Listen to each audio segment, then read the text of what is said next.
everyone, this is the Spoon Dude back with another custom figure video. This time we are taking a look at another custom Spider-Man, this time based off the art of Alex Ross.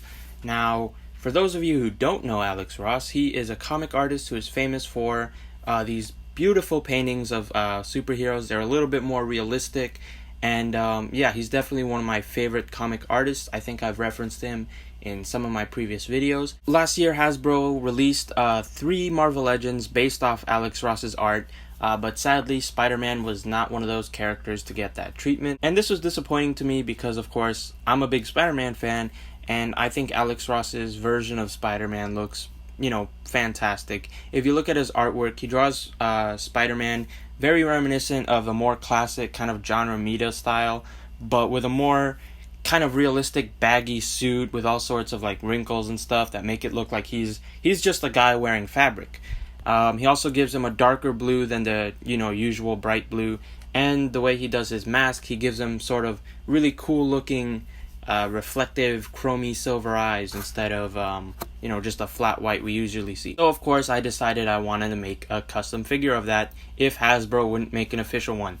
I decided to use a Hasbro Lightning Collection Power Ranger figure, and the reason was that these Power Ranger figures are obviously based on the live action Power Rangers, who are just guys in fabric, tights, fabric suits, and the figures luckily were able to kind of capture that look pretty well, and I decided that they would be perfect for an Alex Ross Spider-Man. Especially compared to like a Marvel Legends body, even a figure like the Pizza Spider-Man body has really bulging muscles that fit for most comic art, but not really Alex Ross's, which again is more realistic. So I got the Time Force Red Ranger as it was red, and that's it. I'm not a big fan of Power Rangers, so I don't know Time Force from other kinds.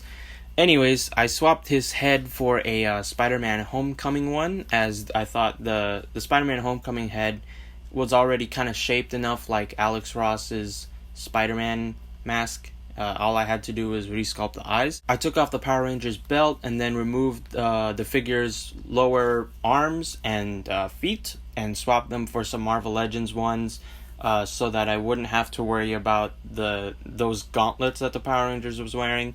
And additionally, the Power Rangers' feet had like boot treads, or a heel that wasn't really fitting for the Alex Ross Spider-Man. He sort of just looks like he's wearing socks, so his feet should be sort of flat at the bottom. I sculpted the Spider-Man eyes, trying my best to keep it accurate to the artwork.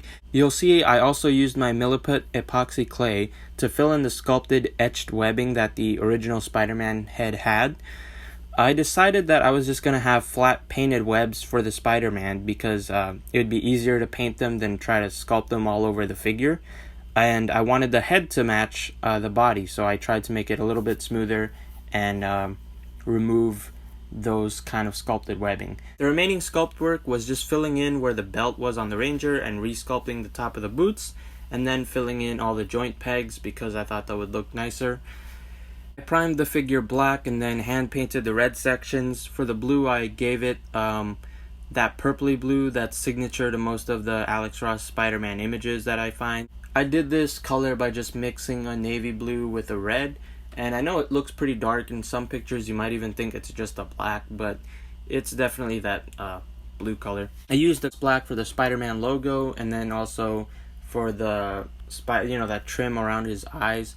You will notice the way I painted the spider logo is a little bit sloppy. It's not the most symmetrical or the cleanest, but I think it looks okay for me anyways.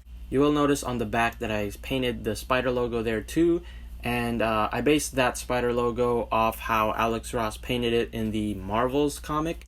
Alex Ross has painted the back spider logo a little bit differently over the years, but I decided that this was the coolest looking version of the Alex Ross Spider-Man logo. There's the eyes, I painted them the silver color. They're not chromy silver like it's painted, but I think they're shiny enough to kind of still remind you of that artwork.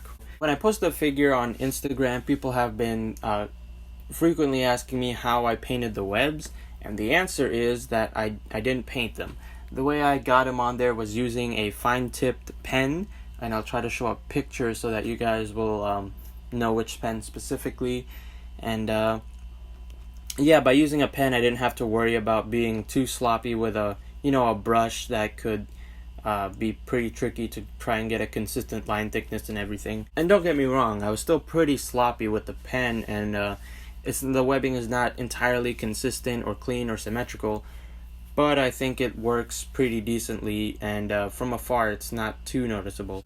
So yeah, that's my custom Spider-Man figure based off Alex Ross's artwork.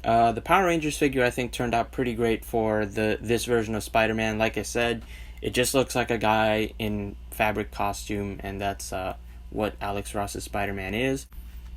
And yeah, so if you like the figure or the video, make sure to hit the like button, comment below what you think of the figure specifically.